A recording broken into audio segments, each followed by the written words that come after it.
Have you found something for us to pour water from, Watson?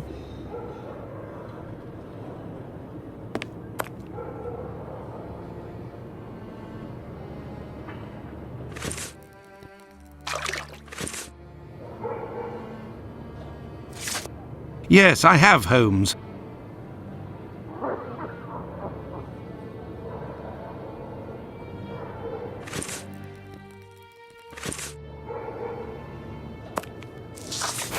If this message were written by the killer, then it would have been lying in this entrance for up to 35 minutes before being discovered. Let's find out in what state it must have been. This message could not have withstood an entire night in the rain. During the investigations carried out on the night of the double murder, PC Hulse inspected the entrances of this street around 2:20 a.m. and confirmed to have seen nothing out of the ordinary. At 2:55 a.m., 35 minutes later, PC Long found Catherine Edow's piece of apron and the message in chalk. This message would not have withstood a whole night in the rain, as had I continued to water it for a little longer, I would certainly have erased it. It was written, therefore, at the moment when the piece of apron was dumped. This substantiates PC Hulse's statement, which stated he had seen neither of these during his rounds. After its discovery, it was guarded and protected from the rain, which was subsiding, which explains why it was still legible when it was erased at 5:30. My dear Watson, when you met P.C. Smith on his rounds in the street, where was he? On the pavement or in the middle of the road? In the middle of the road, Holmes, without a shadow of a doubt. Good. You will go down the street with your lantern as if you were a policeman on patrol, using Smith's position as a guide. As soon as you see the entrance where I used the watering can, tell me if you see anything.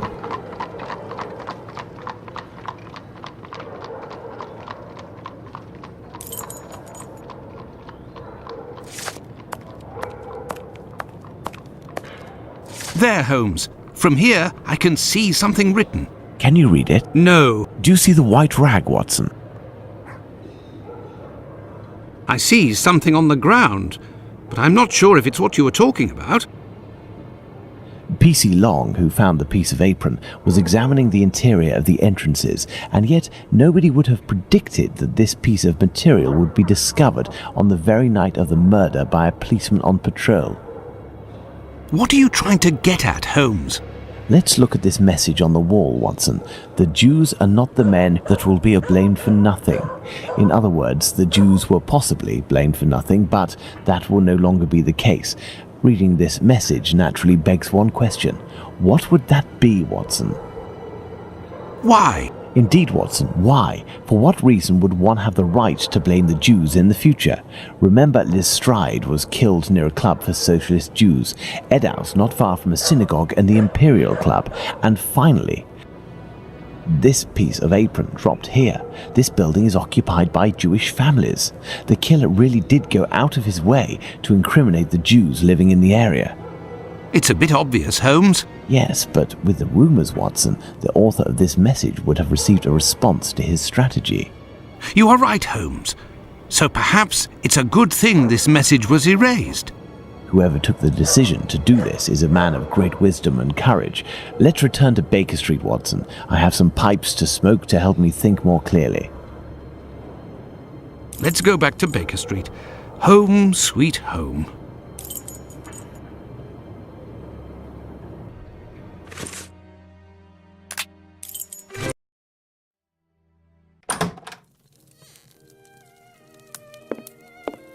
I had nightmares all night, Holmes. As for you, I bet you didn't get a wink of sleep, did you? It's this chalk message business, isn't it? Among other things. And this lunatic is still running free.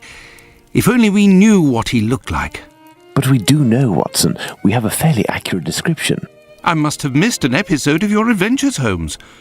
Not only have I heard you discredit the value of our eyewitnesses, but the few descriptions we do have don't seem to correspond. An inaccurate account can regain its value if we can discover why and to what extent the truth must be rewritten. We've learned a great many things tonight, and I'm able to tell you what our man looks like. Really? Yes, and we're going to need a few things, Watson. Find me 3 mannequins, my worker's costume, my 3 full wigs, one of your worn garments, yes, that can be used for the workman's outfit, and one of your old suits. Oh, and my deer stalker, the one I never wear, but everyone seems to think I wear day and night.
We shall place our mannequins here, Watson.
So, as for one of the murders, we have no witnesses whatsoever.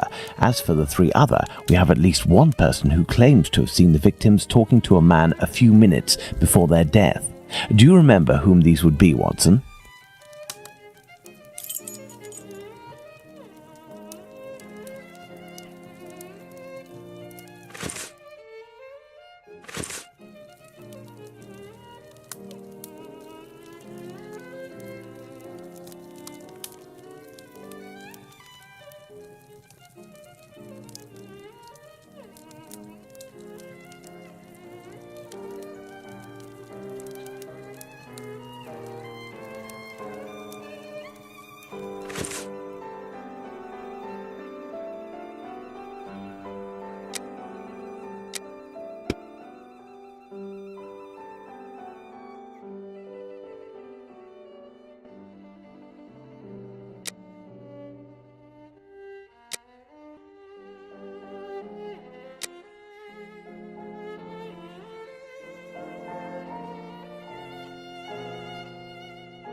Bravo, Watson. There are our 3 witnesses.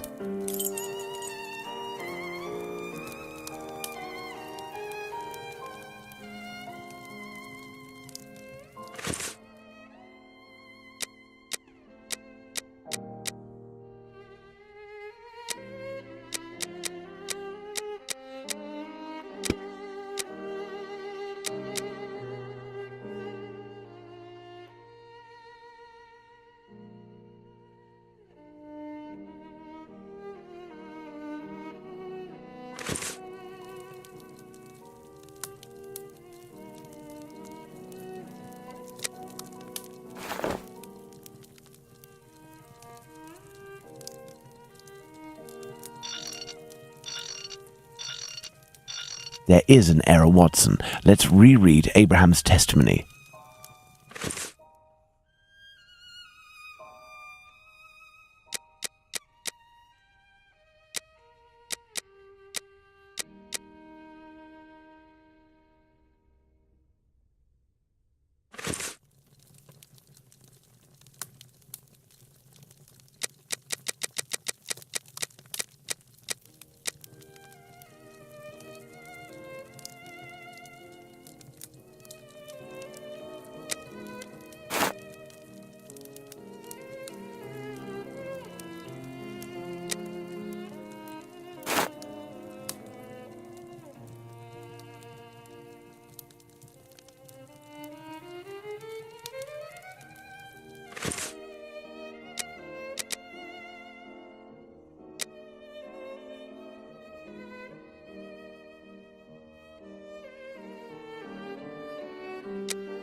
Excellent. Now, on to the next step.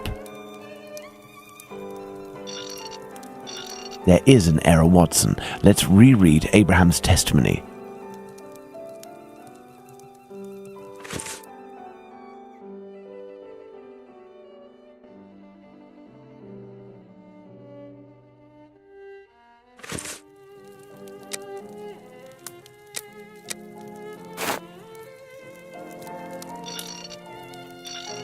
Perfect, Watson.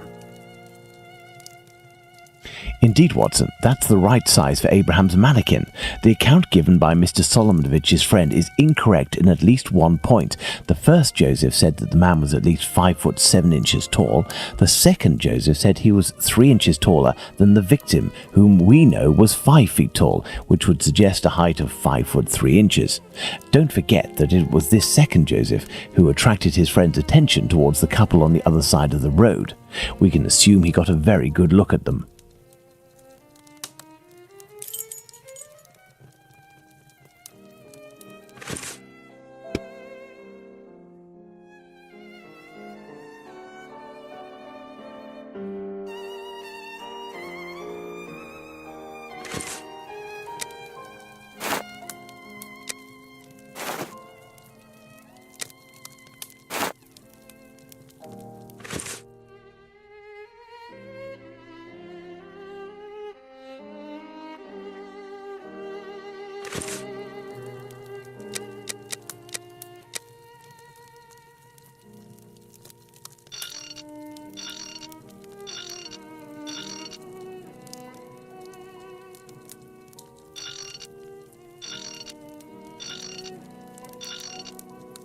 Perfect, Watson.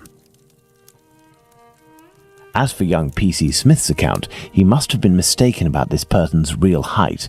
It is only an inch or two after all, and we can attribute the same height as the other two.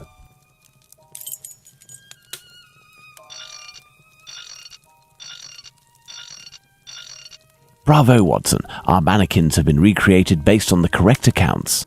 Now, Watson, let's see in what ways these statements differ and how the witnesses could have been mistaken. Let's look at these wigs and moustaches. Let's start by taking the first Joseph's testimony, who saw the man head-on in a well-lit spot and in which he noted fair hair.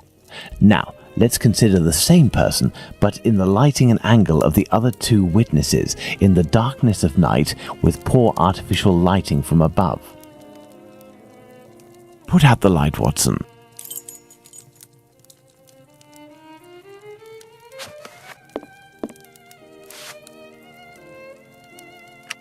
Thus, poor lighting and a backlit subject can affect our perception of shades and colours.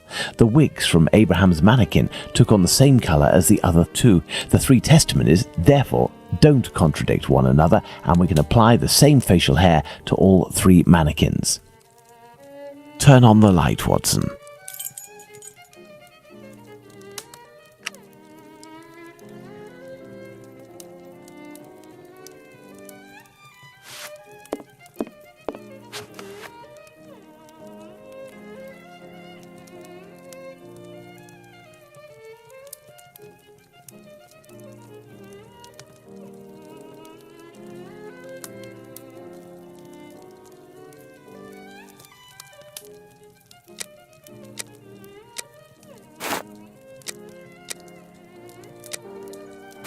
Yes, I have, Holmes. Well done, Watson. With regards to the murderer's hair, the three witnesses should agree on Abraham's testimony. As Joseph is the only one who saw our man in full light, his hair must therefore be fair. You see, Watson, it is hard to draw objective conclusions when one is an eyewitness to an event. This leads us to reconsider the various statements regarding the supposed age of the man. Even if you are face to face with someone in full light and for a period of several hours, to what extent can you determine their exact age? And even more so if you observe them for only a few seconds and or from behind. We must allow some flexibility when considering our witnesses' statements, but always scientific flexibility.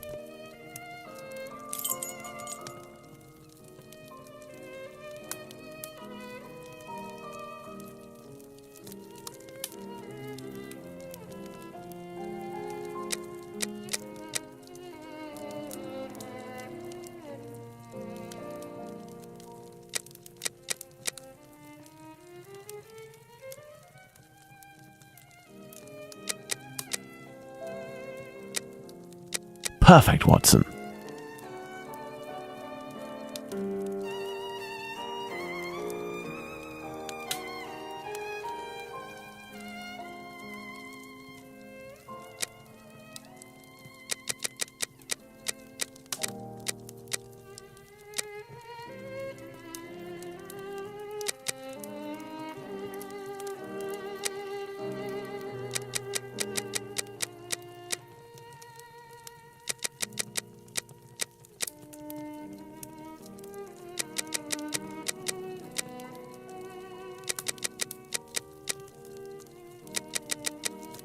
Excellent. Now, on to the next step.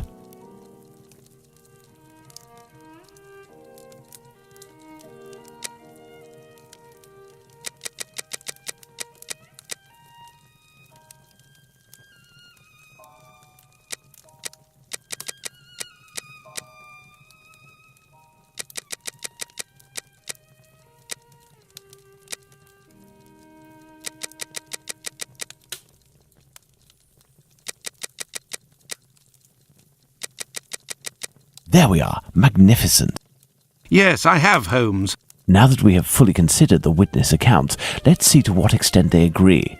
If we apply the range of error for each of our dummies, we can deduce the age of our murderer as precisely as possible.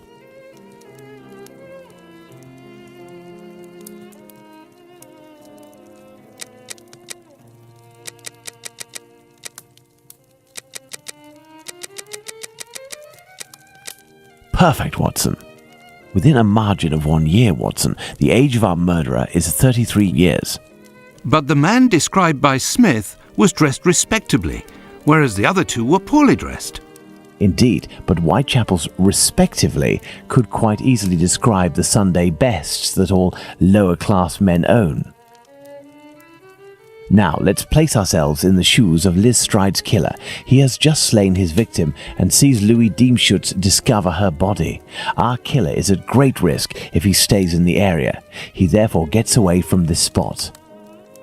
But he wants to kill again. However, he might have been spotted in the area before having committed the murder by a constable on his round perhaps, who managed to get his description. What do you think the killer will do?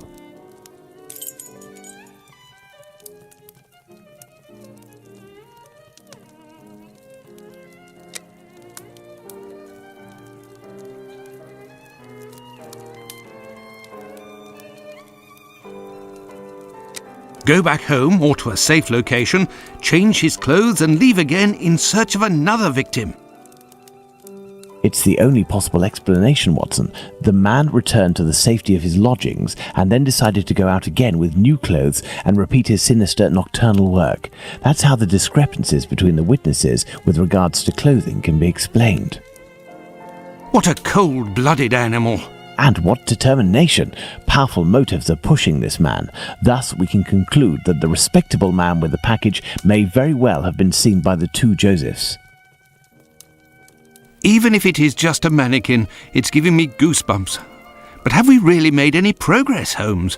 I mean, there must be thousands of men in Whitechapel who match this description, wouldn't you say? You're right, Watson. We have worked on who, now let's work on where. We need a map of Whitechapel, and please also find me a pencil, 2 compasses, one of which can draw ellipses.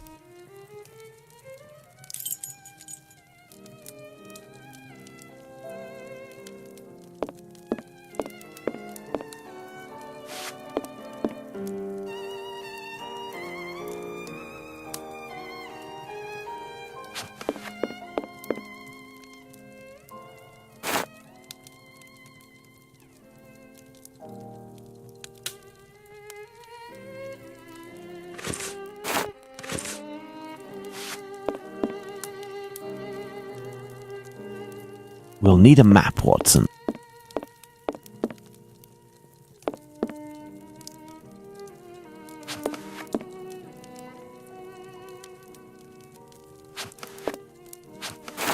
First of all, let's place our 4 murders on this map, as well as the spot where the graffito appeared, and the piece of apron was dropped.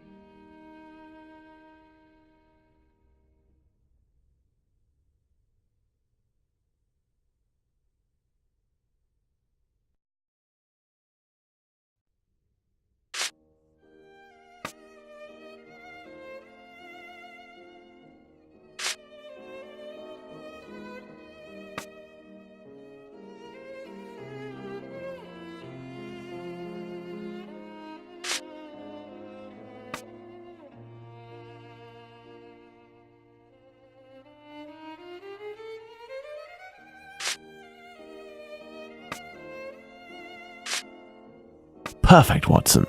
Let's connect each crime scene to the one out of the others that is the furthest.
You see, Watson, the murders aren't grouped together, but seem to be spread out like cardinal points around a central zone.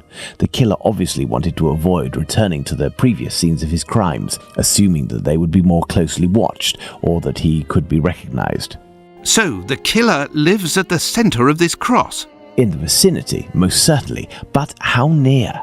We cannot afford to get it wrong.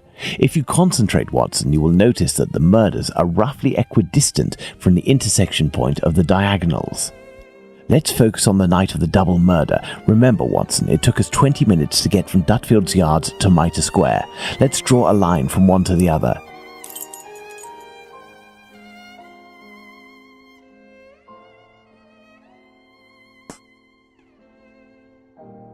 Perfect. We didn't make the trip as the crow flies, but that would not harm our estimate. Let's suppose the killer left Dutfield's Yard at 1 a.m. and arrived in Mitre Square at 1:35 a.m. when he was seen by the two Josephs. If he took 5 minutes to change his clothes, that leaves a range of 10 minutes to determine where this man's lodgings are.